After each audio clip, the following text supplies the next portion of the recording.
there or there, and now. Now he's caught. Now he's dead. Yeah. It's a relief because there's no more danger, but I don't think it stops there. I can't say it in English. It's die gerechte Strafe.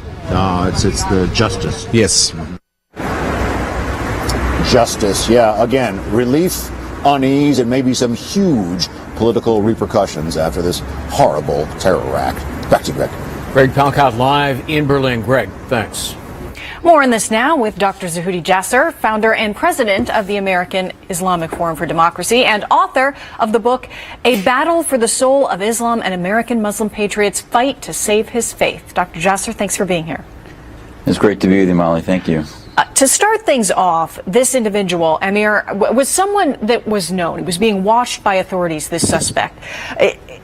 Should this have ended up the way it did? I really don't think so. I mean, as the facts start to come in, it's just mind-boggling. I mean, it's one thing for us not to be able to protect our citizens in the free world from spontaneous militant jihadists who are non-violent for months and years and then turn violent overnight or within a few days. This guy didn't only make this bizarre trek over 600 miles, as we just heard, down to Italy. He came from Tunisia in 2011, seeking asylum in Italy, was then in jail for 4 years over violence at a migrant center, and then Italy said, you know, you don't have papers, you're out of jail, get out of the country. They deported him to where? To nowhere, just into the EU, into some country, they don't know where, and sent him out. He ended up in Germany, and then Germany in March of this year had him tracking for being a suspect of national security threat, and his roommate was now being arrested a few months ago in November for being part of an ISIS network. And he was, by the way, in the last year committed 4 different acts that brought him into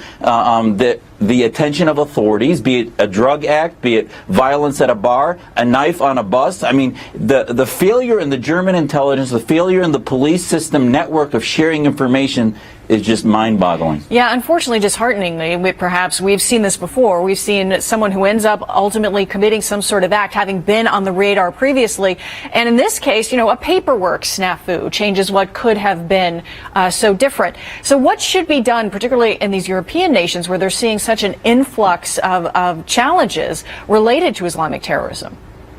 Well, 2 things. First of all, this guy's a known wolf. He's not alone. Stop the known wolf terminology. These guys are part of a global jihad. I've been asking for the mantra, it's the global jihad, stupid. If they're coming from jihadist countries like Tunisia, Syria, whatever it is, they need to be on the radar. Secondly, we need to monitor not just the ones that are known wolves, that are known to police, but also the ideological public footprints of Islamist websites, of grievance sites that are anti-Western, anti-Semitic, that are part of the Sharia state identification movement. There are a lot of those.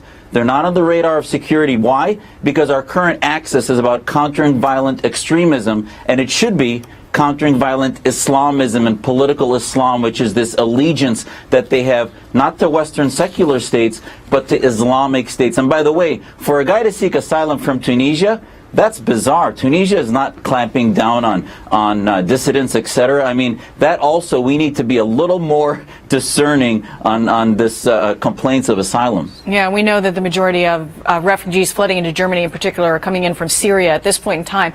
But there have been strides made as far as joint terrorism task force type of entities, even overseas, and improving communications between European nations. But at the same time, the terrorists also have networks. So they're able to go and from country to country to get training and then return to their country of origin or return to Europe or go to Europe. I mean, what can be done to kind of infiltrate into that system?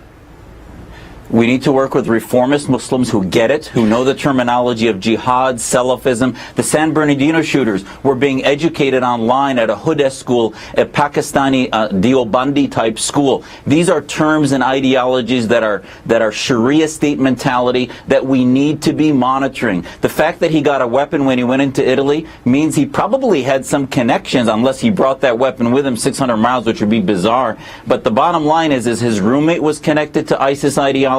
They both were connected to a radical imam that was known as the Clarion Project reported yesterday. So this stuff is known to many of us just analyzing this from the outside. I can't believe it wasn't known to the security apparatuses, and if it wasn't, they need to be working with Muslims who get this, that are secularists, that believe in the need for reform against Islamic State mentality. And what could be done post-attack? Essentially, he managed to make it from Berlin to Milan, but what comes next? Well, the next step, I think, is obviously to begin to unravel quickly what his contacts were, unravel the ideological public footprint from Facebook, social media. I mean, as we see, he declared allegiance. That should have been a public footprint that I'm surprised we weren't monitoring. And then some of the contacts in the community. Remember the Paris attacks, November 2015. They then committed a second attack because they were holding out in Molenbeek in March 2016 in Belgium. So the communities, unfortunately, while most Muslims are part of the protection of our countries, some are insurgency communities that are actually protecting these, that we need to be more shedding the light of day upon them, that listen, if you're in this country, you are going to help protect this against militant ideologies and ideologies that are incompatible with Western society. All right, Dr. Zuhdi Jasser, thank you so much for your insights. Thank you. Appreciate it, Molly. Israel reportedly asking the Trump transition team to help prevent a United Nations Security Council vote on Israeli settlements. Prime Minister Benjamin Netanyahu's government is said to have reached out to President-elect Trump after failing to persuade the Obama administration. Rich Edson live at the State Department with more on this. Rich, the United States was prepared to vote against Israel, or were they going to abstain? What was it going to be? In essence, Greg, they were going to do both.